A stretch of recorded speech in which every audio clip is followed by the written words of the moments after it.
কিছু ক্লায়েন্টের এক্সপেকটেশন হলো আম্বানিদের মতো, কিন্তু তাদের বাজেট হলো আবার একদমই চিপ ক্লাস। তাদের প্রিমিয়ামের সাথে ব্লুবেরি ফিলিং বা বিস্কফের স্প্রেডটা তাদের লাগবে, অনেক বেশি প্রিমিয়াম হইতে হবে এবং অনেক কাস্টমাইজেশন থাকবে। ধরো ফন্ডেন্টের অনেক ভারী ভারী কাস্টমাইজেশন এবং ট্রেন্ডিংয়ের অনেক কঠিন কেকও থাকে। বা ধরো কাস্টমাইজেশনের যে চার্জটা, সেই চার্জটাই আসে প্রায় দেখা যায় যে ১,৫০০, কোনোটার ১২০০, কারণ সব কিছু তো তোমাকে কিনে আনতে হয়। কিন্তু সব কনভারসেশন শেষ, সব ওকে, যখন তারা কেকের দাম শুনে, না না তাদের তো সেই বাজেট না।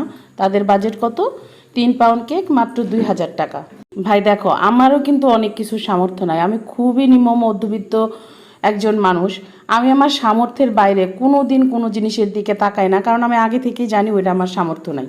ধরো আমি যদি এখন আনজারাতে গিয়ে বলি যে আমাকে ড্রেসটা ৫,০০০ টাকা দিয়ে দিতে হবে, তাহলে এটা কি সামঞ্জস্য হলো? আমি জানি না তারা তাদের ডিমান্ডের অনুযায়ী যে জিনিসটা খুঁজে আসলে অ্যাকচুয়ালি তারা অর্ডার করে সেটা পায় কিনা, বা তাদের এই অর্ডার কেউ করে দিতে পারে কিনা আল্লাহ ভালো জানে, আর যারা করে নেন তারাই জানেন।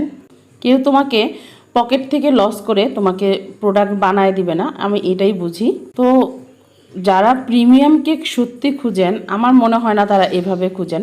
তারা কিছু সিলেক্টেড পেজ আছে আমাদের বাংলাদেশে, কিছু বেকারস আপু আছে যারা অনেক এক্সপেন্সিভ প্রোডাক্ট নিয়ে কাজ করে, তারা অনেক এক্সপেন্সিভ কেক বানায়। আমার মনে হয় তারা তাদের কাছেই যায়।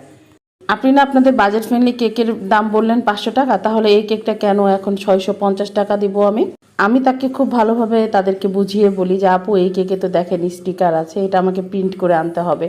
আর আমার নর্মাল ডিজাইনের কেকে ৫০ টাকা হলেও এখানে কাস্টমাইজ চার্জ অ্যাড হবে, কারণ এটার বক্সের দাম আছে, ব্যাগের দাম আছে, প্যাকেজিংয়ের একটা প্রাইস আছে।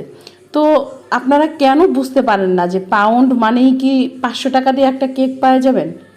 এত কাস্টমাইজ করা থাকে, এত সুন্দর ডিজাইন থাকে, এত ফ্রেশ এবং টেস্টি কেক আমরা প্রোভাইড করি।